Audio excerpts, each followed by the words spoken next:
Que Dieu vous bénisse et que la grâce du Seigneur repose sur vos vies, sur vos maisons, sur vos foyers. Que la grâce du Seigneur repose sur les œuvres de vos mains. Que la grâce de Dieu repose sur tout ce que vous touchez et entreprenez. Et que toute arme forgée contre vous soit sans effet. Que ce temps de prière, ce temps dans la présence du Seigneur soit un temps béni. Un temps de restauration et de succès, un temps d'abondance de la vie de Dieu en nous, pour nous fortifier, pour nous relever, pour nous faire aller de l'avant, pour nous consoler et pour nous donner sagesse et conseil. Au nom puissant de Jésus-Christ de Nazareth. Amen. Cet après-midi, nous allons parler de la victoire des fils de Dieu, la victoire des filles de Dieu. Nous sommes des enfants de Dieu, nous sommes des fils et des filles de Dieu. Et au quotidien, nous savons que nous avons un adversaire, le diable, qui rôde. Un adversaire, le diable, qui rôde pour chercher qui il va dévorer. Nous sommes donc en guerre. La guerre est une réalité. Et Éphésiens chapitre 6 nous exhorte, par exemple, à nous saisir des armes de Dieu afin de lutter, afin de tenir ferme, afin de combattre. Parce que l'adversaire, le diable, rôde autour de nos familles, autour de ce qui a de la valeur pour nous, autour de nos économies, autour de nos affaires. Autour de notre santé, le diable rôde. Mais le Seigneur Jésus-Christ de Nazareth, par sa mort à la croix, par son sang qui a coulé, nous a promis et nous a garanti et nous a donné encore mieux la victoire sur l'ennemi, la victoire sur le diable, la victoire sur les démons. Par sa mort à la croix, par son sang qui a coulé à la croix, nous avons la victoire. Et le Seigneur, dans Exode chapitre 17, que nous allons lire ensemble, le Seigneur a délivré son peuple d'Égypte pour le conduire à la terre promise, pour le conduire vers sa bénédiction, pour le conduire vers son héritage. Tu as une bénédiction que Dieu t'a promis. Tu as une bénédiction que Dieu t'a réservée. Tu as un héritage que Dieu t'a gardé en Christ avant la fondation du monde. Il y a une promesse, une prophétie qui est ton héritage, qui est ton partage, qui est ta destination, comme ce fut le cas pour Israël. Et le Seigneur a délivré son peuple par la force de son bras, par la puissance de son nom, après que la première Pâque ait eu lieu par le sang d'un agneau qui a coulé, comme le symbole du sang de Jésus-Christ de Nazareth qui a coulé pour notre victoire. Dès que le jour se levait, le peuple d'Israël est sorti d'Égypte, libéré par la main puissante du nom de Jésus-Christ de Nazareth. Et ils se sont mis en route, ils ont commencé la traversée, ils ont commencé à emprunter le chemin vers leur bénédiction. Et voici que dans Exode chapitre 17, à partir du verset 8, un peuple est venu combattre Israël. Alors qu'Israël était sur la voie de sa bénédiction, alors qu'Israël était en route vers sa bénédiction, alors qu'Israël était sur le point de saisir sa bénédiction, saisir son héritage, alors qu'Israël était en route pour aller entrer en possession de ce que Dieu lui a promis, voici qu'un peuple qui s'appelle Amalek est venu pour combattre Israël. Dans Exode 17, verset 8, Amalek vint combattre Israël à Réphidim. Alors Moïse dit à Josué, « Choisis-nous des hommes, sors et combat Amalek.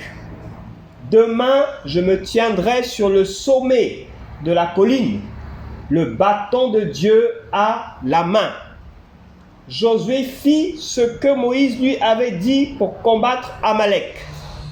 Moïse, Aaron et Our montèrent au sommet de la colline. Lorsque Moïse élevait la main, Israël était le plus fort. Et lorsqu'il reposait la main, Amalek était le plus fort. Les mains de Moïse étant alourdies, ils prirent une pierre qu'ils placèrent sous lui et il s'assit dessus. Aaron et Our soutenaient ses mains, l'un d'un côté et l'autre de l'autre, et ses mains restèrent fermes jusqu'au coucher du soleil. Et Josué soumit Amalek et son peuple en les frappant du tranchant de l'épée. L'Éternel dit à Moïse, « Écris ces choses comme souvenir dans le livre, et déclare à Josué que j'effacerai le souvenir d'Amalek de dessous les cieux. » Moïse bâtit un autel et l'appela du nom de l'Éternel mon étendard. Il dit, parce qu'une main s'est élevée contre le trône de l'Éternel, il y aura guerre de l'Éternel contre Amalek de génération en génération. Que Dieu bénisse sa parole. Le thème de mon message, c'est la victoire dépend de toi. La victoire dépend de toi. Tu es sur la route de ta bénédiction. Tu es en route pour aller prendre possession de ton héritage, ce que Dieu t'a réservé en Christ avant la fondation du monde. La prophétie a été annoncée te concernant. Tu as passé peut-être une alliance avec Dieu et jusqu'à ce jour, tu ne vois pas l'accomplissement de la promesse qui a été faite sur la base de cette alliance. Voici que Amalek s'est levé comme un esprit, comme une puissance, comme une force des ténèbres, comme un démon qui vient te combattre, toi qui es sur le point d'entrer en possession de ce que Dieu t'a réservé. Toi qui es sur le point d'entrer en possession de ce que Dieu a mis à part pour toi. C'est comme un esprit, comme un démon, comme une situation, comme inexplicable, qui vient pour te retarder, comme quelque chose qui n'était pas prévu, qui vient pour te retarder, pour t'empêcher d'aller de l'avant, pour t'empêcher d'aboutir à ce que tu as commencé ou entamé comme projet. Voici qu'Amalek se lève contre toi au moment où tu n'y t'y attends pas. Il vient pour combattre la volonté de Dieu pour ta vie. Il vient pour combattre ton héritage. Il vient pour combattre la vision de Dieu pour ta vie, la vision de Dieu pour ton ministère, la vision de Dieu pour ta famille, la vision de Dieu pour ta vie professionnelle, la vision de Dieu pour tes affaires. Voici qu'Amalek se lève contre ta vie pour te retarder, pour créer des embrouilles, pour nuire à ta vie, comme un esprit qui se cache, qui crée des situations que tu n'avais pas imaginées, qui crée de retard, qui crée de l'adversité, afin que tu t'épuises, afin que tu te décourages, afin que tu te poses 1001 questions, à savoir si tu es réellement dans la volonté de Dieu. Pourquoi telle attaque? Pourquoi telle opposition?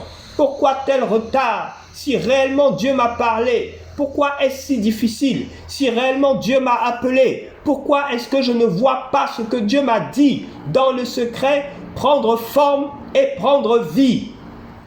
Voilà ce qui peut arriver parfois à la vie des enfants du Seigneur, parce qu'il y a derrière des esprits, des autorités, des puissances, des forces des ténèbres qui sont là en train de s'opposer contre tout ce qui appartient à Dieu, tout ce qui est de Dieu, comme toi qui es fils, qui es fille de Dieu, qui appartient à Christ et qui est de Christ. Alors il s'oppose à la volonté de Dieu pour ta vie. Moïse, lorsqu'il s'est retrouvé dans cette situation, n'a pas tremblé. Moïse n'a pas craint, Moïse n'a pas eu peur. Mais Moïse est entré dans la présence de Dieu. Moïse est monté au sommet de la colline. Moïse est allé en profondeur. Il ne s'est pas arrêté au pied de la colline pour élever la voix vers Dieu. Il ne s'est pas arrêté au milieu de la colline pour élever la voix vers Dieu. Mais il a persévéré jusqu'au sommet de la colline. Un homme de 80 ans qui a persévéré, qui est monté jusqu'au sommet de la colline. Tu n'as pas fini de prier. Tu ne fais que commencer à prier. Tu dois aller plus loin dans la prière. Tu dois aller en profondeur dans la prière. Parce que Moïse ne s'est pas limité au milieu de la colline. Moïse n'a pas regardé à son âge pour dire je suis trop âgé pour pouvoir monter jusqu'au sommet pour prier. J'arrive au milieu de la colline, je suis fatigué, je ne peux plus prier, je suis épuisé de par mon âge. Comment puis-je encore jeûner de par mon âge? Comment puis-je encore prier à cause de mon état de santé fragile? Comment puis-je encore prier? Moïse n'a pas regardé à cela. Il a dit, j'irai au sommet de la colline. J'irai en profondeur avec Dieu. J'irai là où se trouve le Père. Je vais monter au sommet de la colline comme pour m'élever auprès de Dieu. Comme pour être le plus proche possible de mon Père. Comme pour être le plus proche possible de mon Dieu. Et j'élèverai la voix vers Dieu. Et je lèverai la voix vers mon Père. Parce que mon Père n'est pas sourd, mon Père n'est pas incapable. Il peut me délivrer de cette situation, il peut me sortir de cette situation. Alors je ne vais pas me décourager, je vais gravir cette colline. Peu importe les obstacles, peu importe les oppositions, peu importe mon état de santé, peu importe mon état de fatigue, peu importe que je sois découragé ou pas. Moïse n'a pas regardé à cela. Parce qu'il savait que la victoire dépendait de lui. La victoire dépendait de sa persévérance dans la prière. La victoire dépendait de sa persévérance dans la prière. La victoire dépendait de la confession de foi de Moïse. Elle dépendait de sa confession de foi. Elle dépendait de sa confession de foi. Des paroles de victoire, des paroles de succès, des paroles d'abondance, des paroles de réussite qui sortiraient de sa bouche. Il savait qu'il ne devait pas se taire. Il savait qu'il fallait qu'il soit au-dessus de la colline, comme au-dessus de ses ennemis, au-dessus de ses adversaires. Pendant que Josué était descendu combattre dans la vallée, Moïse, de là où il était, surpassait le combat dans le plan spirituel. Alors que Josué combattait dans le physique, Moïse combattait dans le spirituel. Parce que Moïse savait que la victoire dépendait de sa capacité à persévérer dans la prière, sa capacité à persévérer dans les jeûnes, sa capacité à voir ce que Dieu voit. Il est monté dans les hauteurs afin qu'il puisse voir le combat de la hauteur, afin que sa vision soit celle du Seigneur. Il est monté dans les hauteurs pour se rapprocher de Dieu, afin d'entendre la voix du Seigneur, afin de voir ce que Dieu voit, de comprendre comment Dieu comprend les choses, et afin d'aborder sa situation, d'aborder cette adversité-là, d'aborder ces combats-là, selon la stratégie du Seigneur. Selon la stratégie du Seigneur, il n'a pas cessé d'élever les mains vers le Seigneur. Il n'a pas cessé de prier. Et lorsqu'il fut fatigué, Dieu merci, il avait pris le soin de prendre avec lui Our et Aaron pour l'accompagner. Et ces hommes ont été pour lui comme des soutiens fermes. Des personnes pour le soutenir dans l'intercession lorsqu'il fut fatigué. Aaron et Hur soutenaient ses mains parce que lorsque Moïse baissait les mains, Amalek avait la victoire. Et lorsque Moïse gardait les mains levées, Israël avait la victoire. Le combat se menait donc sur le plan spirituel. Le combat se menait donc au sommet de la colline. Le combat ne se menait pas dans la vallée, mais il se menait au sommet de la colline. C'est ce qui se passait au sommet de la colline qui avait un impact sur ce qui se passait dans la vallée, sur le plan physique, sur le plan charnel, ce qui se passait dans le spirituel, ce qui se passait dans le secret de la prière, ce qui se passait dans la chambre haute, dans la présence du Seigneur, ce qui se passait dans l'intimité avec Dieu, dans le secret. Toi qui veux prier, va dans la chambre, ferme ta porte et prie ton Dieu qui voit dans le secret. Et ton Dieu qui voit dans le secret te le rendra. C'est dans le secret, dans l'intimité, dans la présence de Dieu que la victoire se gagne, que la victoire s'obtient.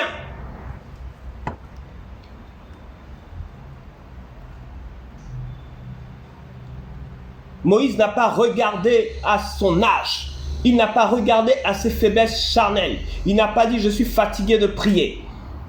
Il n'a pas dit « je suis épuisé ». Il n'a pas dit « j'ai eu une longue journée cette nuit, je ne vais pas prier ». Il ne s'est pas endormi sans prier. Et lorsque le Saint-Esprit de Dieu l'a réveillé la nuit pour prier, il s'est levé pour prier. Il n'a pas dit « je suis fatigué et je suis épuisé ». Lorsqu'il s'est agi de rejoindre les frères et les sœurs pour le temps de prière, Moïse n'a pas dit « je suis fatigué, j'ai un autre rendez-vous » ou « je suis indisposé ». Mais il a rejoint les frères et les sœurs dans la prière, dans la présence du Seigneur. Parce qu'il savait que c'était dans la présence de Dieu, dans la prière, que les choses pouvaient changer pour lui. Monte au sommet de la colline. Ne t'arrête pas en chemin. Monte au sommet de la colline. Tu es sur la bonne voie.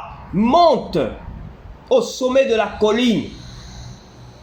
De la colline, tu surmonteras, tu surpasses le combat. De la colline, tu es dans les hauteurs et tu peux voir ce qui se passe dans la vallée. Du sommet de la colline, tu vois comme Dieu voit. Du sommet de la colline, tu entends comme Dieu entend. Dans la profondeur, tu reçois les instructions du Seigneur. Au sommet de la colline, tu te rapproches de ton Père et tu peux lui parler. Ta victoire dépend de toi.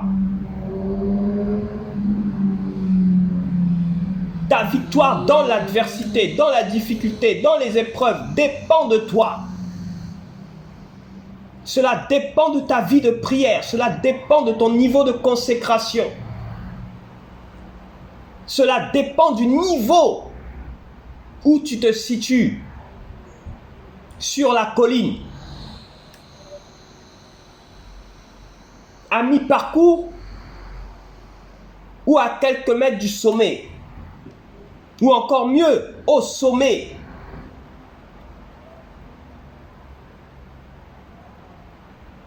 Lorsque Moïse baissait les mains, Amalek avait la victoire. Mais lorsque Moïse élevait les mains, Israël avait la victoire. Tu dois donc garder les mains levées à tout prix. Tu dois garder les mains levées à tout prix. Persévérer dans la prière. Persévérer dans la foi. Persévérer dans les jeûnes, selon le Saint-Esprit de Dieu, persévérer, quoi qu'il arrive, quoi qu'il advienne. La victoire dépend de toi. Elle dépend de ta capacité à garder les mains levées. Elle dépend de ta capacité à garder les mains levées, que ce soit sur un plan financier, que ce soit sur le plan conjugal, ton foyer, concernant un cas de maladie.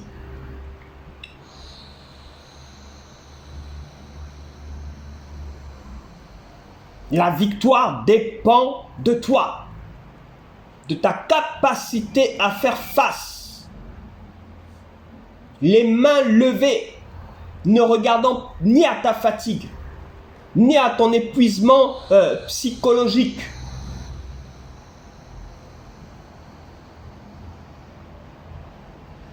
Ne te laisse pas faire, mais regarde vers le trône du Père, vers le trône de ton Dieu.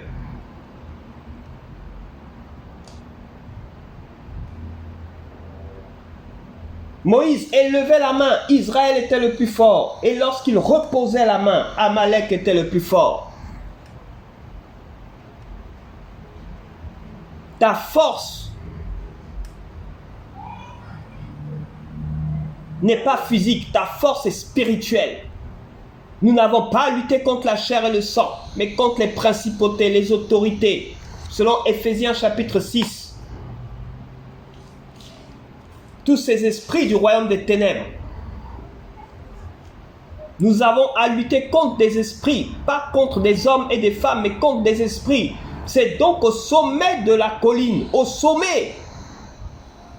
Plus nous montons, plus nous nous tenons au-dessus de tout esprit, quel que soit son nom qui nous combat, au nom puissant de Jésus-Christ de Nazareth. Plus nous montons, plus nous nous consacrons à Christ.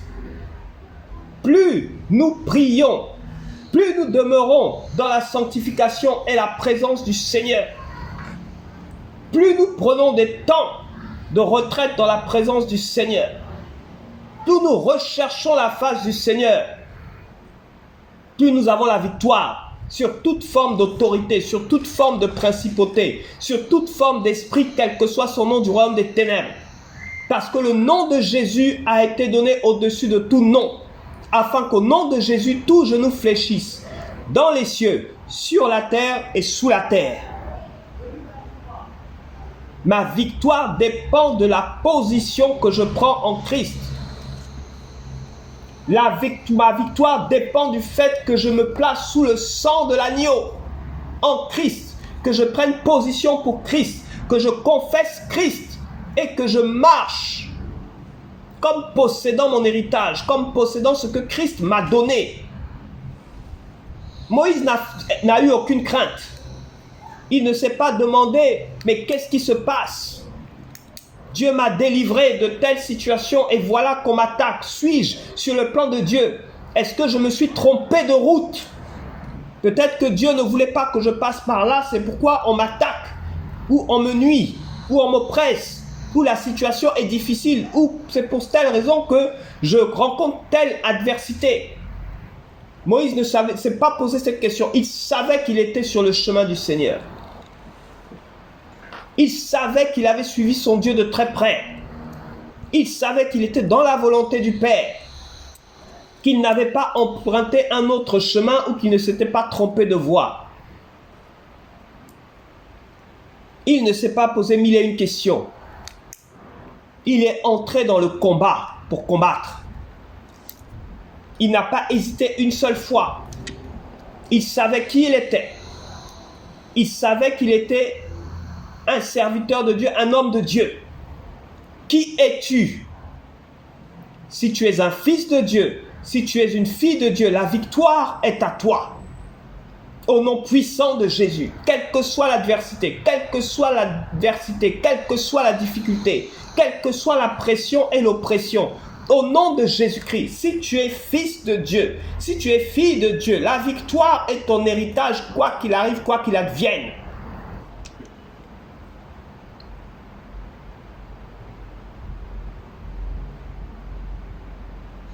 Moïse en était conscient. En es-tu conscient?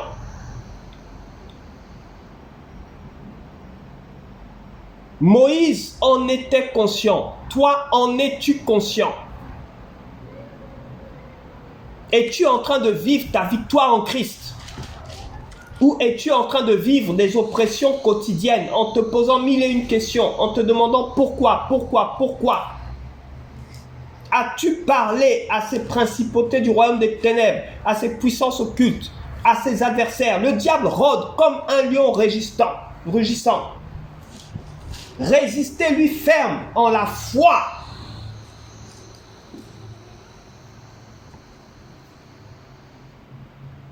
Nous dit la parole du Seigneur. Résistez-lui ferme en la foi.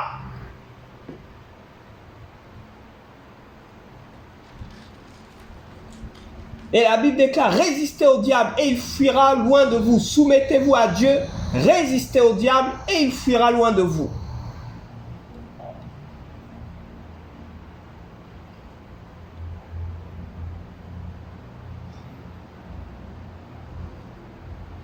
Nous sommes dans une guerre, dans un combat qui est spirituel. Et si nous ne sommes pas conscients, nous ne posséderons pas ce que Dieu nous a réservé en Christ avant la fondation du monde. Il a dit ce que tu n'as point vu, ce que tu n'as point entendu, ce à quoi tu n'as point pensé, qui n'est point monté à ton cœur. C'est ce que Dieu t'a réservé. Ce que tu ne peux imaginer. Le meilleur du meilleur. Ou la grâce des grâces. Une faveur imméritée. Ce que tu estimes ne pas mériter. Ce que tu n'as jamais espéré recevoir. Dans le meilleur des cas ou dans le pire des cas dans ta vie. C'est ce que Dieu t'a réservé. Ce que tu ne peux concevoir, ce que tu estimes ne pas te ressembler, c'est ce que ton Père t'a réservé. Ce qui n'est même pas monté à ton cœur, ce que tu n'as point vu ni entendu, c'est ce que ton Père t'a réservé comme héritage en Christ avant la fondation du monde. C'est pour toi. Mais tu peux ne pas le posséder. Si tu n'arrives pas à vaincre Amalek, Amalek n'est pas venu pour s'amuser avec Israël. Il est venu pour détruire Israël. Il est venu pour détruire Israël afin que la volonté de Dieu ne s'accomplisse pas pour Israël. Il est venu combattre Israël afin que les promesses de Dieu ne s'accomplissent pas pour la vie d'Israël. Il a combattu Israël et en combattant Israël, il combattait l'Éternel. C'est pourquoi l'Éternel a dit dans sa parole.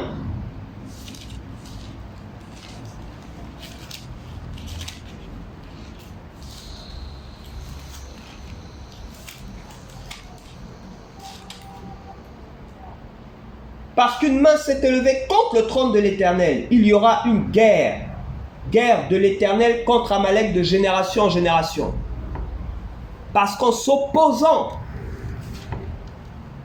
à la volonté de Dieu, Amalek s'opposait à Dieu. En s'opposant à la parole de Dieu pour Israël, Amalek s'opposait à Dieu. Mais Dieu n'est pas venu pour combattre lui-même. Mais il a donné à Moïse l'autorité nécessaire pour combattre et renverser Amalek. Il a fait de nous des fils et des filles de Dieu. Selon Luc chapitre 10, verset 19, il nous a donné le pouvoir de marcher sur les serpents et les scorpions, sur toute la puissance de l'ennemi, et rien ne peut nous nuire. Voici cette parole qui est pour toi comme un héritage. Voici cette parole qui est pour toi comme une clé. Voici cette parole qui est pour toi comme une arme pour renverser les forteresses, paralyser les puissances occultes et démoniaques. Luc 10, 19 est comme une arme que tu peux utiliser contre l'ennemi, contre l'adversaire, contre le diable qui rôde et qui cherche à te dévorer, ou toi ou tout ce qui t'appartient.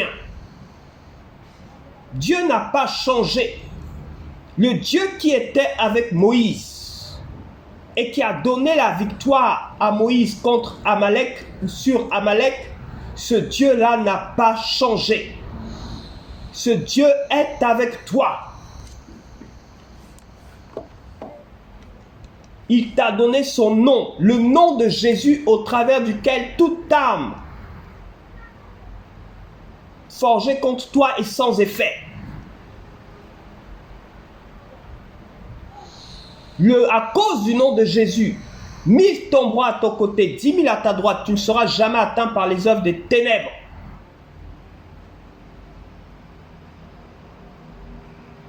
Il t'a donné le pouvoir de marcher sur les serpents et les scorpions, sur toute la puissance de l'ennemi, et rien ne peut te nuire.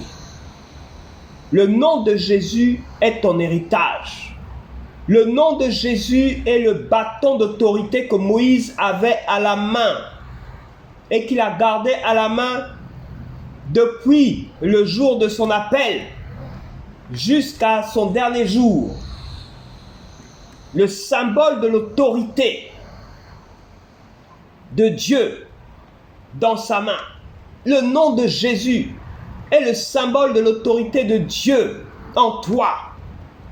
Tu es un fils de Dieu, tu es une fille de Dieu, capable d'ordonner aux démons, aux puissances des ténèbres, aux puissances d'occulte, à toute forme d'esprit du royaume des ténèbres de dégager. Parce qu'il t'a donné le pouvoir de marcher sur les serpents et les scorpions et sur toute la puissance de l'ennemi. Et rien ne peut te nuire. Rien ne peut te nuire.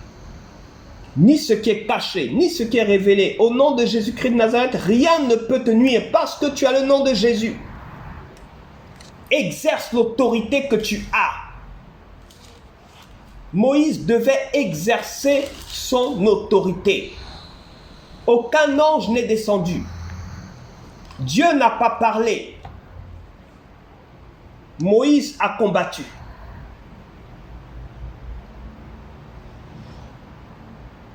Quand Moïse baissait les mains, Israël avait la défaite. Et lorsque Moïse élevait les mains, Israël avait la victoire.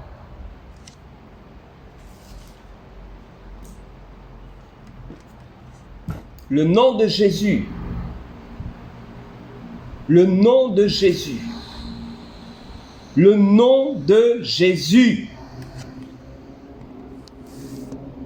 C'est le nom de ta victoire. Saisis-toi du nom de Jésus et exerce l'autorité que tu as reçue.